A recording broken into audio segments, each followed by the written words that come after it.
guys, what's up mananap? I am Rovan. And I am Hazel. And I am Jenny. So karon naa kami sa Barangay Tangnan para mag-interview og isa ka tiguang nga nana sa late adulthood stage. And mangutan mi sa iyang mga life experiences from pagkabata niya hangtod karon nga stage.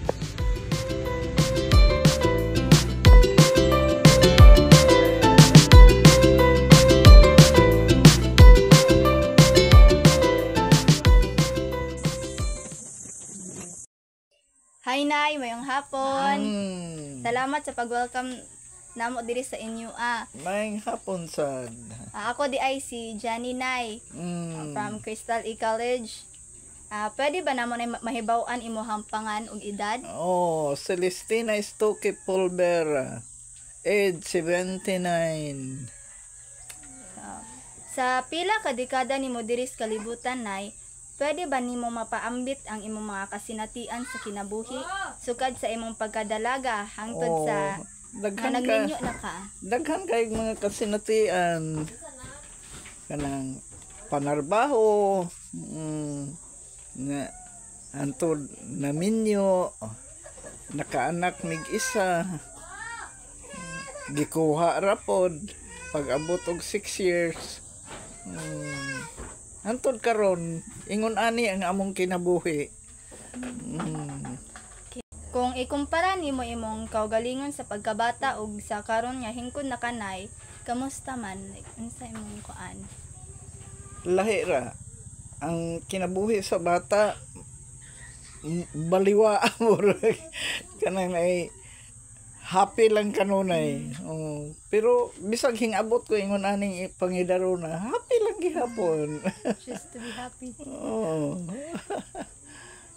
Sa imong kinaiyan Nay, unsa may imong nabantayan nga kabag-uhan niini?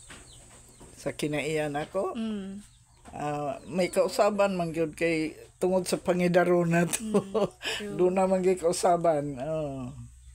So, isip usa ka hingkod nga individual, unsay imong mga gipangmahayan nga butang o kaagi nga makaingon nga di ka komportable Nay? Ang ako lang gikamahayan, gikuha pag sayo ang akong anak nga wa pa sa insaktong panimuot, wa pa insaktong edad.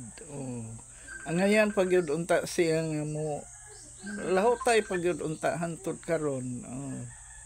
Pero pagbuot man sa kahitasan.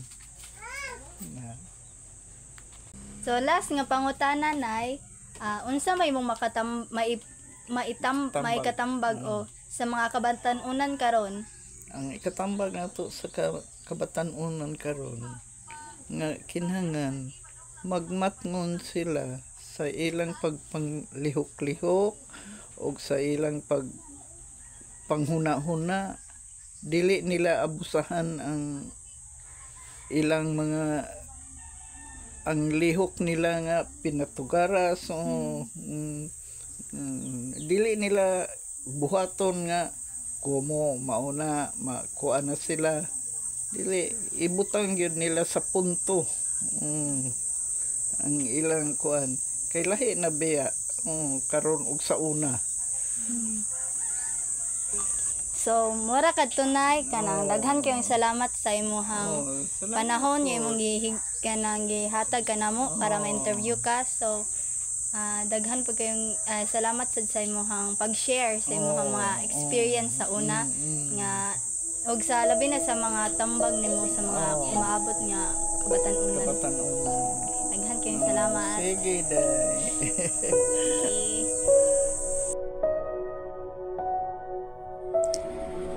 Nanay Celestina's story reminds us that though a long life brings wisdom and memories, it is often tempered by the ache of goodbyes.